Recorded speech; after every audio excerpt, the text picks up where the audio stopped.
Hello everyone, তারপর আমরা hotel থেকে সব কিছু বেরিয়ে নিয়ে এখানে ফর্মালিটি কমপ্লিট করে পাশেই একটা দোকান ছিল। এখানে মিষ্টিগুলো খুব ভালো ছিল, আর এগুলো ছিল রসগোল্লা গরম গরম। আমার বর রসগোল্লা খেতে খুব ভালোবাসে। আর আমরা এই হোটেলটাতেই ছিলাম। যারা যারা দেখতে চাইছো তারা তারা দেখে নিও, একদম পাশেই রোড সাইডে। তো সবাই এখানে আরেকবার করে ট্রেনের সময় ছিল অনেকটা, তাই অনেক কিছু দেখছিল। আর বর প্রসাদ নিয়ে নিল বাড়ির সকলের জন্য, আর যেখানে কাজ করে ওখানে গিয়ে সবাইকে দেওয়ার জন্য। খাওয়া দাওয়া করে নিলাম, কারণ আমাদের ট্রেনটা মালদাতে পৌঁছবে 7টা নাগাদ। তো ততক্ষণে বাড়ি যেতে যেতে খেতে অনেক লেট হয়ে যাবে।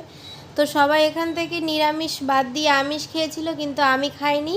টোটোতে উঠে গেছি আর স্টেশনে ঢুকেও গেছি আমরা। বর সিট পাইনি, সামনে বসেছে। আমরা স্টেশনে ঢুকেও গেছি। তো আমাদের ছিল বালুরঘাট এক্সপ্রেস, আর ট্রেনে ওঠার পর মাকে একটু দেখিয়ে নিলাম। আমাদের 3টে সিট পরপর পড়েছিল, আর একটা ছিল সামনে। এখন আমরা বাড়ি যাই। তোমরা আরও মিনি ব্লগ দেখার জন্য চ্যানেলটা সাবস্ক্রাইব করো। বাই।